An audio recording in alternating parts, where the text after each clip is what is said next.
Hi, everybody, and thanks for tuning in. This is an overview of our Services BizCORE Plus.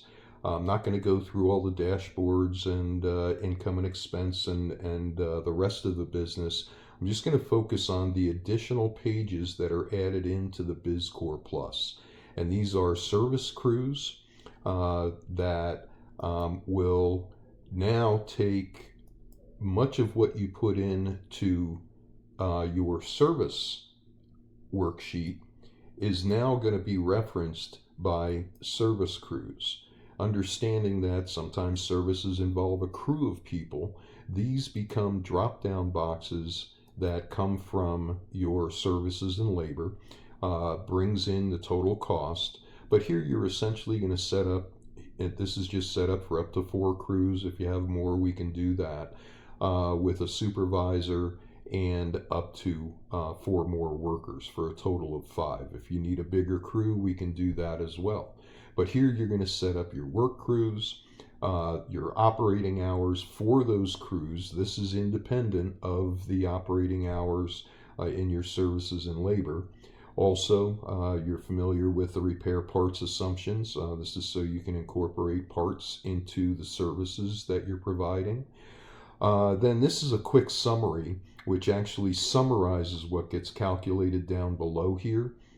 But I put it up here because it's easier to reference so that you can take a look at how many hours per day you're actually scheduling these various crews and the people inside of each of those crews so that you can anticipate, hey, I'm overestimating or I'm over planning a particular position. So it gives you really good feedback right here as you're setting everything up for your service crew services.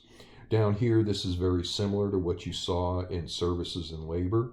So what by category, what are those services that you're providing? What's the length of time? What's the service charge? What crew are you using?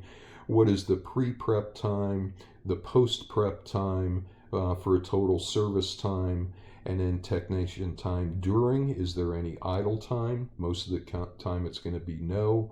And so this is where you actually set up and define what those services are that are being provided by your work crews. And this, by the way, this could either be a stationary work crew inside of a business that doesn't go anywhere, or you could accommodate travel time and travel costs associated with getting that crew to the work site.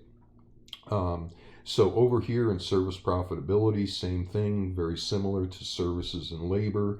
Comes up with a profitability on each one of those services so you can track it at that level. And then very similar to the other worksheets, you'll see that these are calculating all those individual services and setting up how many of those services per day you're actually looking to provide ultimately. And then similar worksheets down here, creating all the data of your revenue and expenses. You see a lot of references here because this is not, hooked up. So if you're going to use this, then we'll finish up the connections in the training and tweaks that we do. Another type of service that can be provided is in a classroom setting where you'll have an individual trainer teaching a number of people. So this could be anything from a yoga class to an instructional class to whatever it is you're looking to provide in a classroom setting. Very similar type setup. Comes up with your class costs and how many of those you could potentially run per day. Then you're designing your class schedule based on all that profitability to see what your daily profitability would be.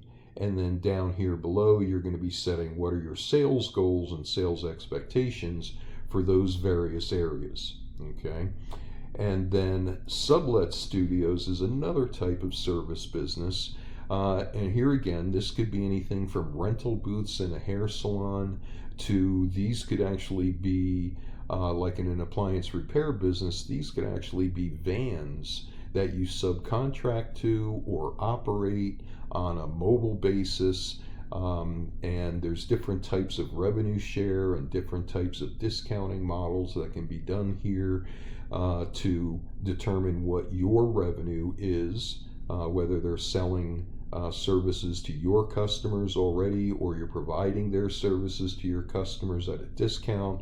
But however that is set up, it all gets modeled down here. And then, of course, this net revenue and the direct expenses will all flow into your G&A input as well as your income and expense. Now, another type of service is you could have a rental studio inside your business that you either sublease to a tenant, or you could have individual tenants coming in